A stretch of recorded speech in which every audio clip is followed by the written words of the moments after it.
మా latest videos కోసం మా ఈ తెలుగు న్యూస్ ఛానల్ సబ్స్క్రైబ్ చేసి గంట సింబల్ యాక్టివేట్ చేసుకోండి. ఈ మొక్క కనిపిస్తే అస్సలు వదలకండి, ఎందుకంటే ఈ మొక్క బంగారం కంటే విలువైనది. ఈ మొక్క మిమ్మల్ని అపర కోటీశ్వరులుగా మారుస్తుంది. మీకు ఉండే కష్టాలన్నిటినీ తొలగించేస్తుంది. మీ పేదరికాన్ని పోగొట్టి అష్టైశ్వర్యాలను తెచ్చిపెడుతుంది. మన ఆయుర్వేద శాస్త్రం కోట్లాది రకాల మొక్కల గురించి, వాటి వల్ల నయమయ్యే అనేక వ్యాధుల గురించి చెప్పింది. అలాంటి అద్భుతమైన మొక్కలలో ఒకటి సత్యనాశని మొక్క. దీనినే పిచ్చి కుసుమ చెట్టు అని కూడా అంటారు. ఈ పేరు వినగానే ఇది చెడు చేస్తుందని అస్సలు అనుకోవద్దు. ఎందుకంటే ఈ మొక్కకు ఎన్నో వైద్య గుణాలు ఉన్నాయి. అంతేకాకుండా అనేక తాంత్రిక శక్తులు కూడా ఉన్నాయి. ఇది మనకు చాలా విధాలుగా ఉపయోగపడుతుంది. చూడడానికి ఇది ఒక ముళ్ళ మొక్కలా కనిపించినా ఆయుర్వేదంలో దీనికి ఎంతో ప్రాధాన్యత ఉంది. ఈరోజు మనం ఈ మొక్కతో ఎటువంటి పరిహారాలు చేస్తే మనకు ఉండే పేదరికం పోయి ధనవంతులుగా మారిపోతాము అనే విషయాన్ని తెలుసుకుందాము. ఫ్రెండ్స్, వీడియోలోకి వెళ్లే ముందు కామెంట్ బాక్స్లో శ్రీమాత్రే నమః అని కామెంట్ చేయండి. అలాగే ఈ వీడియోని తప్పకుండా లైక్ చేసి స్కిప్ చేయకుండా చివరి వరకు చూడండి. మా ఛానల్ను సబ్స్క్రైబ్ చేసుకోవడం మాత్రం మర్చిపోవద్దు. ఈ సత్యనాశిని మొక్కను మీరు మీ ఇంటి దగ్గర, రోడ్డు పక్కన, కాలువల పక్కన, చెరువు గట్ల మీద ఇలా చాలా చోట్ల చూసే ఉంటారు. దీని ఆకులపై ముళ్ళు ఉంటాయి. వీటిని చూసి మీరు ఇది ఒక సాధారణ పిచ్చి మొక్క అనుకుని ఉంటారు. కానీ ఇది మనకు వైద్యపరంగా, తాంత్రిక పరంగా చాలా రకాలుగా ఉపయోగపడుతుంది. దీని పూలు బంగారు రంగులో అందంగా మెరుస్తూ ఉంటాయి. ఈ మొక్కలోని ఏ భాగాన్ని తుంచినా దాని నుండి లేత పసుపు రంగులో పాలు కారుతూ ఉంటాయి. అందుకే దీనిని స్వర్ణ శరీరం అని కూడా పిలుస్తూ ఉంటారు. అంటే బంగారు శరీరం కలిగిన మొక్క అని అర్థం.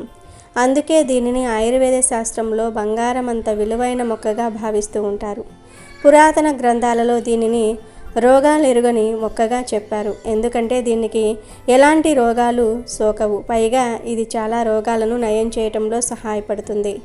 అడవి మొక్కల గురించి, వాటి ప్రయోజనాల గురించి తెలిసిన వారు తమ సమస్యలను నయం చేసుకోవడానికి ఎక్కడికి వెళ్ళాల్సిన అవసరం లేదు.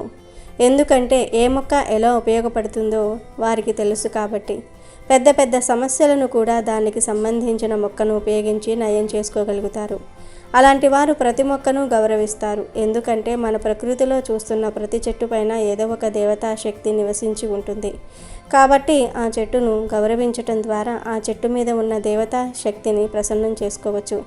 దాని ద్వారా మన జీవితంలో ఉన్న సమస్యలన్నిటిని తొలగించుకొని ఆనందంగా జీవించవచ్చు. ఈ సత్యనాశిని మొక్క ఎన్నో తాంత్రిక శక్తులను కలిగి ఉంది. నిజంగా ఈ మొక్క చాలా శక్తివంతమైనది. ఇది మిమ్మల్ని పేదరికం నుండి బయటపడేలాగా చేస్తుంది, ధనవంతులుగా మార్చేస్తుంది. ఈ చెట్టును ఉపయోగించడం వల్ల మీపై లక్ష్మీదేవి అనుగ్రహం ఎల్లప్పుడూ ఉంటుందనటంలో సందేహం లేదు. ఇప్పుడు ఈ మొక్కను ఉపయోగించి ఏ పరిహారం చేస్తే లక్ష్మీ అనుగ్రహం కలుగుతుందో తెలుసుకుందాము. ఈ పరిహారాన్ని శుక్రవారం కానీ, లేదా శనివారం కానీ, ఆదివారం కానీ చేయవచ్చు. ముందు మీరు ఈ మొక్క ఎక్కడ ఉందో గమనించి ఆ మొక్కను వేర్లతో సహా పీకి తెచ్చుకోండి. కానీ మీరు మొక్కను ఇంటికి తీసుకురావడానికి వెళ్ళేటప్పుడు చెప్పులు లేకుండా బయలుదేరాలి. ఆ మొక్కను భూమిలో నుండి పూర్తిగా దాని వేర్లతో సహా పీకి తీసుకురావాలి. చెప్పులు లేకుండానే దానిని ఇంటికి తీసుకురావాలి. ఇంటికి వచ్చిన తర్వాత ఆ మొక్క మీద కొన్ని పాలను ప్రోక్షించాలి. తర్వాత ఈ మొక్కను తీసుకుని వెళ్ళి మీ ఇంటి బయట ఎండలేని చోట పెట్టి వదిలివేయండి. అంటే అది బాగా వాడిపోయి ఎండిపోయే వరకు అలా వదిలివేయండి. గుర్తుంచుకోండి, ఎండలో కాదు నీడలో మాత్రమే ఉంచాలి. ఇంటి బయట నీడలో పెట్టినా చాలు, ఈ మొక్క ఎండిపోతుంది. సాధారణంగా 2 రోజుల్లో కల్లా ఈ మొక్క బాగా ఎండిపోతుంది. కాబట్టి 2 రోజుల తర్వాత ఆ మొక్కను తీసి దాని ఆకులను, పువ్వులను సేకరించి పొడిలాగా చేతితో నలిపేయండి. అలా నలిపిన పొడితో మంగళవారం రోజు ఇంట్లో ధూపం వేయండి. అంటే ఈ పొట్లాన్ని ధూపం గిన్నెలో వేసి అందులోనే కొంచెం గుగ్గిలం కానీ, సాంబ్రాణి కానీ వేసి ధూపం వేయండి. ఈ ధూపం పొగను ఇల్లంతా చూపించండి. అంటే పూజ గదిలో, కిచెన్లో, హాల్లో, బెడ్రూమ్లో ఇలా ఇల్లంతా చూపించండి. పొడి మొత్తాన్ని ఒక్కసారే ధూపం వేయకండి. ఈ పొడిని దాచిపెట్టుకుని కొంచెం కొంచెంగా 4 మంగళవారాల పాటు ధూపం వేయాలి. ఇలా ఈ సత్యనాశిని మొక్కతో ఇంట్లో ధూపం వేస్తే ఖచ్చితంగా ఇంట్లోని దరిద్ర దేవత బయటకు వెళ్ళిపోతుంది. లక్ష్మీదేవి అనుగ్రహం పుష్కలంగా లభిస్తుంది. మీకు ఉండే కష్టాలు, దరిద్ర బాధలు పోతాయి. మీకు ఉండే పేదరికం మొత్తం పోయి మీరు అపర కోటీశ్వరులుగా మారిపోతారు. అంతేకాదు ఇలా ధూపం వేస్తే మీ ఇంట్లో వారికి ఇక ఎల్లప్పుడూ ఆహార కొరత ఉండదు. కనుక అందరూ ఇలా సత్యనాశిని మొక్కతో ధూపం వేసుకుని శుభ ఫలితాలు పొందండి. అంతేకాదు ఈ మొక్క ఆకు మీద ఉండే ముళ్ళను చూస్తే ఇది ఒక అడవి మొక్కలాగా ఉంటుంది. కాబట్టి శివుడు దీనిని బాగా ఇష్టపడతాడు. మీరు ఒక సత్యనాశిని ఆకును తీసుకుని శివాలయానికి వెళ్ళి శివుడికి సమర్పించండి. ఇలా 5 సోమవారాల పాటు చేస్తే మీరు చేయాలనుకున్న ప్రతి పనిని విజయవంతంగా పూర్తి చేయగలుగుతారు. ఎందుకంటే శివుడు భోలా శంకరుడు కాబట్టి ఇలాంటి చిన్న చిన్న విషయాలకు కూడా త్వరగా అనుగ్రహిస్తాడు శివుడు. అంతేకాదు ఇలా సత్యనాశిని ఆకులతో శివుణ్ణి పూజిస్తే ఖచ్చితంగా మీరు అనుకున్న పని పూర్తవుతుంది. ఎలాంటి సమస్యల నుంచైనా మీరు బయటపడగలుగుతారు. ఎప్పటి నుండో కొనసాగుతూ ఉన్న కోర్టు కేసుల్లో కూడా విజయం సాధిస్తారు. చివరికి తప్పు మీదే అయినా కానీ విజయం మీదే అవుతుంది. ఈ మొక్క అంత శక్తివంతంగా పనిచేస్తుంది. ఇక మిమ్మల్ని ఎవరైనా ఇబ్బంది పెడుతూ ఉంటే, మీ ప్రతి పనిలో ఆటంకాలను సృష్టిస్తూ ఉంటే, మిమ్మల్ని సమస్యలకు గురి చేస్తూ ఉంటే, వారు మీ శత్రువులై ఉంటే ఇప్పుడు చెప్పుకోబోయే ఈ పరిహారం గుర్తుపెట్టుకుని ఖచ్చితంగా చేయండి. ఏమీ లేదు, ఈ చెట్టు నుండి 5 పూలను తీసుకుని వాటిని ఒక నల్లటి గుడ్డలో కట్టి దానిని శనివారం రోజు రాత్రి సమయంలో మీ శత్రువు ఇంటి పైకప్పు మీద లేదా డాబా పైన విసిరివేయండి. ఇలా చేస్తే ఖచ్చితంగా మీ శత్రువులు మీ పేరు విన్నా భయపడతారు. ఇది అంత శక్తివంతంగా పనిచేస్తుంది. పరిహారాల పరంగానే కాదు, ఆరోగ్యపరంగా, ఆయుర్వేద పరంగా కూడా ఈ సత్యనాశిని మొక్కకు ఎంతో ప్రాముఖ్యత ఉంది. ప్రకృతిలో ఉన్న ప్రతి మొక్కలో ఎన్నో ఔషధ గుణాలు ఉంటాయి. అయితే వాటి గురించి మనకు తెలియక వాటిని ఏదో ఒక పిచ్చి మొక్కల్లాగా భావించి పీకి పారేస్తూ ఉంటాం. కానీ వాటి గురించి తెలుసుకున్నప్పుడు ఆ మొక్కల గొప్పతనం మనకు అర్థమవుతుంది. అదేవిధంగా సత్యనాశిని మొక్కలో కూడా ఎన్నో ఔషధ గుణాలు ఉన్నాయి. ఇది సెగ్గడ్డలకు ఒక దివ్య ఔషధం. సత్యనాశిని ఆకులను దంచి సెగ గడ్డలపైన కడితే సెగగడ్డలు మెత్తగా మారి చీము బయటకు వచ్చి సెగగడ్డలు త్వరగా నయమైపోతూ ఉంటాయి. మీ శరీరంలో ఎక్కడైనా నొప్పి ఉన్నా, మీకు ఏదైనా గాయమైనా మొక్క నుండి తీసిన నూనెతో మీకు సమస్య ఉన్న చోట మసాజ్ చేయండి. వెంటనే మీ నొప్పి తగ్గిపోతుంది. ఈ నూనెను బయట మార్కెట్లో సత్యనాశిని నూనె అనే పేరుతో అమ్ముతూ ఉంటారు. లేదంటే మీరు దీనిని ఆన్లైన్లో కూడా ఆర్డర్ చేసి తెప్పించుకోవచ్చు. మీకు చర్మ సమస్యలు ఉంటే ఈ మొక్క నుండి తయారు చేసిన పొడిని ప్రతిరోజు 1 నుండి 2 గ్రాముల నీటిలో కలుపుకొని ఉదయం సాయంత్రం తీసుకోవాలి. దీని ద్వారా మీ చర్మ సమస్యలన్నీ కూడా త్వరగా నయమైపోతూ ఉంటాయి. ఇలాంటి ఎన్నో అద్భుతమైన శక్తులు ఉన్న ఈ మొక్కను సందేహం లేకుండా మీ ఇంట్లో పెంచుకోవటం ద్వారా ఎన్నో సమస్యల నుండి సులభంగా బయటపడవచ్చు. దీనికి ఉన్న ఔషధ లక్షణాలు మన ఆరోగ్య సమస్యలను తొలగిస్తాయి. దీనికి ఉన్న తాంత్రిక శక్తులు మన జీవితానికి సంబంధించి ఎదుర్కొంటున్న సమస్యలన్నిటినీ దూరం చేస్తాయి. ఆయుర్వేదంలో ఈ మొక్క బంగారంతో సమానంగా చూస్తారు. అదేవిధంగా మన పురాతన గ్రంథాలలో వాస్తు శాస్త్రాల్లో దీనికి ముఖ్యమైన పాత్రను కల్పించారు. కాబట్టి ఒకవేళ ఈ మొక్క మీ ఇంట్లో పెరుగుతూ ఉంటే దయచేసి దానిని ఒక పిచ్చి మొక్కగా భావించి పీకి బయటకు విసిరివేయకండి. అలా చేస్తే మీ అదృష్టాన్ని మీరే చేతులారా బయటకు నెట్టివేసినట్లుగా అవుతుంది. కనుక ఈ మొక్క కనిపిస్తే ఈ వీడియోలో ఇప్పుడు మనం చెప్పుకున్న విధంగా పరిహారాలు చేసి మీ జీవితాన్ని ఆనందమయంగా మార్చుకోండి. ఈ చెట్టు పొరపాటున కూడా మీ ఇంట్లో ఉండకూడదు. ఉంటే మీకు, మీ కుటుంబ సభ్యులకు అస్సలు మంచిది కాదు. సంపద తగ్గిపోతుంది. మీ ఇంట్లోకి దుష్ట శక్తులు మరియు నెగిటివ్ ఎనర్జీ ప్రవేశిస్తూ ఉంటాయి. మరణాలు సంభవించే ప్రమాదం కూడా ఉంది. మానసిక ఒత్తిడి పెరుగుతుంది. కనుక ఎవ్వరూ ఈ మొక్కలను ఇంట్లో పెంచకూడదు. ఒకవేళ తెలియక పెంచుతున్నట్లు అయితే వెంటనే పీకి పారేయండి. ప్రమాదం నుండి బయటపడండి. వాస్తుశాస్త్రం ప్రకారం కొన్ని మొక్కలు ఇంట్లోకి సానుకూల శక్తిని తీసుకువస్తాయి. మరికొన్ని మొక్కలు ఇంట్లోకి ప్రతికూల శక్తిని తీసుకొని వస్తాయి. కొన్ని మొక్కలు మనకు మంచి చేస్తే మరికొన్ని చెడు చేస్తూ ఉంటాయి. అందుకే కొన్ని మొక్కలను ఇంట్లో పెంచకూడదని అంటూ ఉంటారు పెద్దలు. మీ ఇంట్లో పొరపాటున అయినా సరే ఈ 7 మొక్కలు పెరిగితే వెంటనే వాటిని పీకి పడేయండి. మరి ఇంతకీ ఇంట్లో పెంచకూడని ఆ మొక్కలు ఏమిటో ఇప్పుడు మనం ఈ వీడియోలో వివరంగా తెలుసుకుందాము. ఇంట్లో పెంచకూడని మొక్కలలో మొట్టమొదటి చెట్టు ఏమిటి అంటే రేగి చెట్టు. రేగి పళ్ళు తినడానికి చాలా రుచికరంగా ఉంటాయి. కానీ ఈ చెట్లను ఇంట్లోన నాటడం అంత మంచిది కాదు. ఈ చెట్టును ఇంట్లో నాటడం వల్ల, పెంచడం వలన ఆ ఇంట్లోని వారికి ఇబ్బంది కలుగుతుందని శాస్త్రం చెప్తుంది. రేగి చెట్టుకు ఉండే ముళ్ళు ఇంట్లోకి ప్రతికూల శక్తులను తీసుకువస్తుంది. ఇంటి లోపల రేగి చెట్టును నాటడం వల్ల ఇంట్లోని వారి మధ్య గొడవలు, కొట్లాటలు, మనస్పర్ధలు ఏర్పడతాయి. అంతేకాదు ఈ చెట్టును పెంచితే ఇంట్లో ధనం పోతుంది, ఆర్థిక కొరత ఏర్పడుతుంది. పళ్ళున్న చెట్లు ఇంట్లో ఉంటే ఆ ఇంట్లో లక్ష్మీదేవి నివసించదు కనుక ఎవరూ కూడా ఇంటి దగ్గర రేగి చెట్లను పెంచకూడదు. మీకు తెలియక ఇప్పటి వరకు ఇంటి దగ్గర రేగి చెట్టు పెంచితే తక్షణమే దానిని పీకి పడేయండి. ఇక రెండవ చెట్టు ఏమిటి అంటే చింత చెట్టు. ఇది ఇంట్లో ఉంటే ఆ ఇంట్లోకి దుష్ట శక్తులు వస్తాయి. ఎందుకంటే చింత చెట్లు దుష్ట శక్తులను ఆకర్షిస్తుంది, భూత ప్రేతాలను ఆకర్షిస్తుంది. చింత చెట్టును పెంచటం వలన మంచి కన్నా చెడే ఎక్కువ జరుగుతుంది. చింత చెట్టును పెంచటం వలన కుటుంబంలోని వారికి ఆరోగ్యం పాడైపోతుంది, మానసిక ప్రశాంతత లోపిస్తుంది, దుష్ట శక్తుల బాధ ఎక్కువవుతుంది. అంతేకాదు ఎవరైతే ఇంటి దగ్గర చింత చెట్టును పెంచుతారో ఆ ఇంట్లోని వారికి దయ్యాలు పట్టే అవకాశాలు కూడా ఉన్నాయి. కనుక మర్చిపోకుండా చింత చెట్టును ఇంటి వద్ద పెంచవద్దు. చింత చెట్టును పెంచితే చింతలు ఎక్కువగా వస్తాయని పెద్దలు కూడా అంటూ ఉంటారు. ఇంటి చుట్టూ చింత చెట్లు పెంచడం వలన ఖచ్చితంగా ఇంట్లోకి నెగటివ్ ఎనర్జీ ప్రవేశిస్తుంది, మరణాలు సంభవించే అవకాశం కూడా ఉంది. ఇక మూడవ మొక్క ఏమిటి అంటే జిల్లేడు మొక్క. పాలు కారే మొక్కలను ఎప్పుడూ ఇంట్లో పెంచకూడదు. ఒకవేళ పెంచితే ఇంట్లోకి ప్రతికూల శక్తులు వస్తాయి. దాని వలన ఇంట్లో అనారోగ్య సమస్యలు ఎదురవుతూ ఉంటాయి. పూజలో జిల్లేడు పూలు వాడుతారు. ఆ జిల్లేడు పూల కోసం చాలామంది ఇంటి దగ్గరే జిల్లేడు చెట్టును పెంచుతూ ఉంటారు. కానీ పొరపాటున కూడా అలా చేయవద్దు. జిల్లేడు చెట్లను కేవలం పొలాల వద్ద, మైదానాల ప్రాంతాలలో మాత్రమే పెంచుకోవాలి.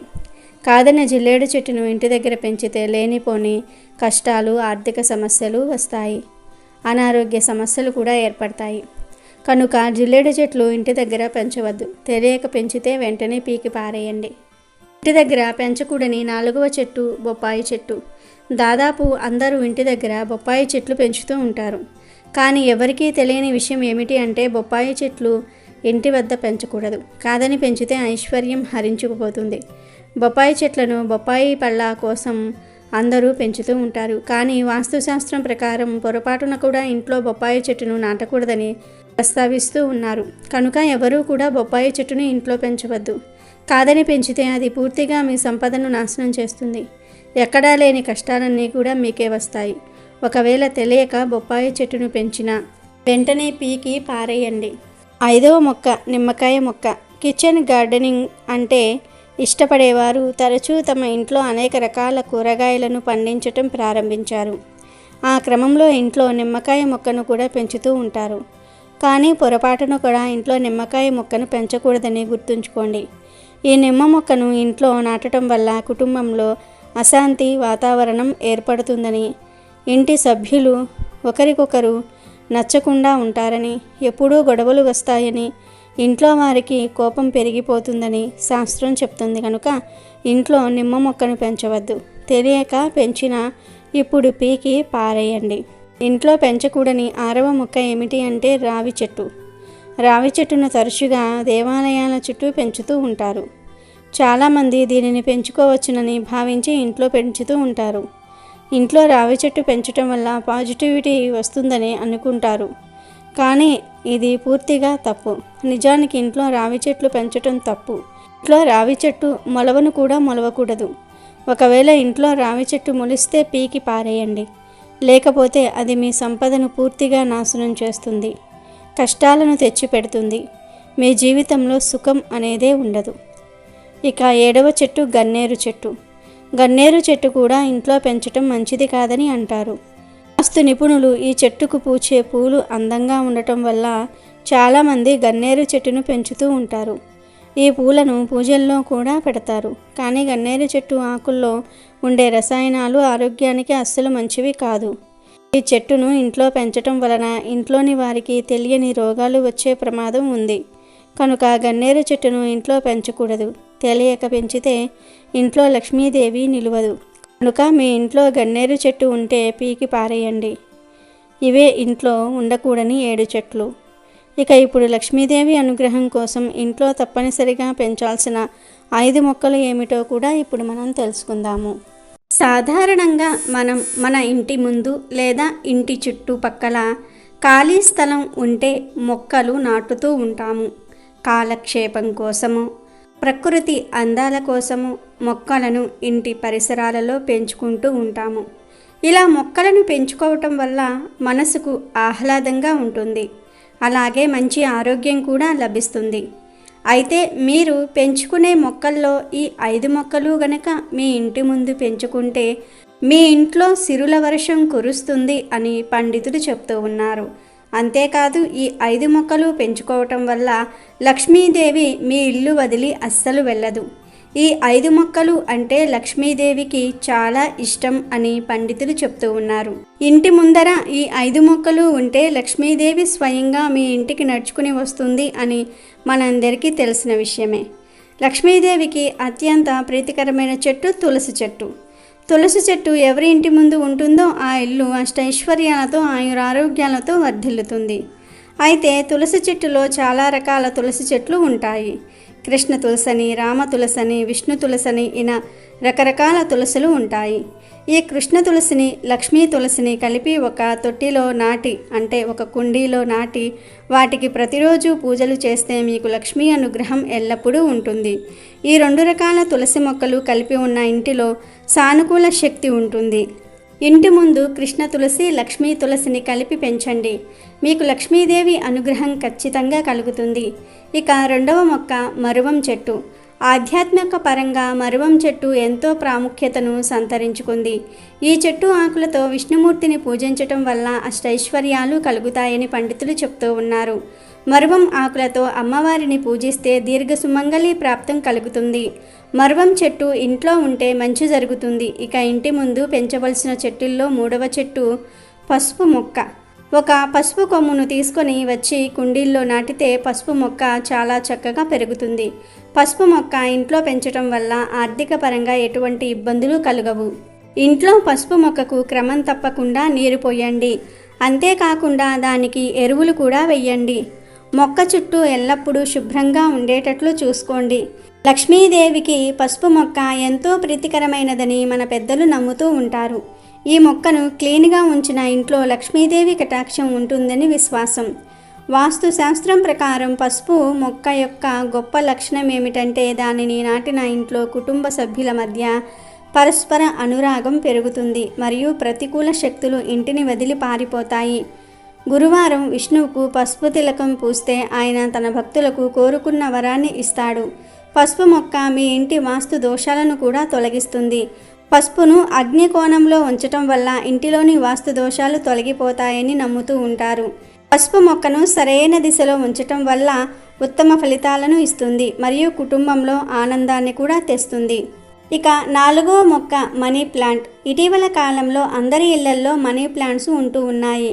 మనీ ప్లాంట్ శుక్రుడికి సంబంధించిన చెట్టు అని జ్యోతిష్య పండితులు చెప్తూ ఉన్నారు. ఈ మనీ ప్లాంట్ను ఇంట్లో నాటడం వల్ల శారీరక సౌఖ్యం, జీవితంలో పురోగతి, కీర్తి లభిస్తాయి. ఇంట్లో మనీ ప్లాంట్ ఉంటే పాజిటివ్ ఎనర్జీ పెరిగి సంపద పెరుగుతుందని వాస్తు శాస్త్రంలో చెప్పబడింది. అలాగే ఆకులు ఎంత ఆకుపచ్చగా ఉంటే ఆ ఇంట్లో అంత మంచి జరుగుతుంది. కానీ వాస్తులో ఈ మొక్కను నాటడానికి కొన్ని నియమాలు కూడా చెప్పబడ్డాయి. ఈ నిబంధనలు పట్టించుకోకపోతే సంపద పెరగటమే కాకుండా ఆర్థిక సంక్షోభాన్ని కూడా ఎదుర్కోవలసి వస్తుంది. మనీ ప్లాంట్ యొక్క మొక్కను ఇంటికి ఆగ్నేయ దిశలో అంటే ఆగ్నేయ దిశలో నాటాలి. ఎందుకంటే ఈ దిశకు అధిపతి వినాయకుడు మరియు ప్రతినిధి శుక్రుడు. ఇంటి బయట ఈ మొక్కను నాటకూడదు. ఇంట్లో మనీ ప్లాంట్ నాటితే ధనానికి లోటు ఉండదు, సకల అరిష్టాలు కూడా పోతాయి. మనీ ప్లాంట్ను ఈశాన్య దిశ మధ్యలో ఎప్పుడూ నాటకూడదు. మనీ ప్లాంట్ ఆకులు ఎండిపోతూ ఉంటే వెంటనే వాటిని తొలగించి మొక్క యొక్క తీగ నేలను తాకకుండా జాగ్రత్త వహించాలి. బదులుగా దాని తీగకు తాడు లేదా కర్ర కట్టి పైకి వెళ్ళనివ్వండి. తీగను పెంచటం సంపద మరియు శ్రేయస్సును ఇస్తుంది మరియు వృత్తిలో పురోగతి ఉంటుంది. మనీ ప్లాంట్ యొక్క తీగ నేలపై ఉంటే ఎవరైనా ఆర్థిక నష్టాన్ని ఎదుర్కోవలసి ఉంటుంది, శ్రేయస్సుకు అవరోధంగా మారుతుంది. ఇక 5వ మొక్క బిల్వవృక్షం. బిల్వవృక్షం ఇంటిలో పెంచటం వల్ల సత్ఫలితాలు కలుగుతాయని పండితులు చెప్తూ ఉన్నారు. బిల్వవృక్షం పెంచటం వల్ల అశ్వమేధ యాగం చేసినంత ఫలితం దక్కుతుంది. మీరు ఇంటిలో బిల్వవృక్షం పెంచుకుంటే ఆ వృక్షం మొదట్లో చిన్న శివలింగాన్ని ఉంచండి, మీకు చాలా మంచి జరుగుతుంది. బిల్వవృక్షం దేవతా వృక్షం కాబట్టి దీనిని ఇంటికి ఆగ్నేయ దిశలో ఉంచండి. కాంపౌండ్ వాలుకు కనీసం 5 అడుగుల దూరంలో ఈ బిల్వ వృక్షాన్ని నాటి సకల సంపదలను మీ సొంతం చేసుకోండి. తులసి, మరువం, పసుపు మొక్క, మనీ ప్లాంట్, బిల్వ వృక్షం ఈ 5 మొక్కలు మీ ఇంటి పరిసరాలలో ఉంటే లక్ష్మీదేవి మీ ఇంటిలో తిష్ట వేసుకుని కూర్చుంటుంది. ఈ 5 మొక్కలు ఉన్న ఇంటిలో ఆర్థిక సమస్యలు, కుటుంబ సమస్యలు ఏమీ ఉండవు. మరి ఈ 5 మొక్కలు లేనివారు ఇప్పుడే ఇంటికి తెచ్చి పెట్టుకోండి. ఈ 5 మొక్కలు ఉన్నవారు వాస్తు ప్రకారం వాటిని సరైన దిక్కులో నాటారో లేదో చూసుకొని సరిచేసుకొని సకల సంపదలను పొందండి. వాస్తు నియమాలను పాటిస్తే మీ జీవితం అంచెలంచెలుగా ఎదుగుతుంది, మీకు తిరిగే ఉండదు. వీడియో నచ్చితే లైక్ చేయండి, షేర్ చేయండి, బట్ సబ్స్క్రైబ్ చేసుకోవడం మర్చిపోవద్దు.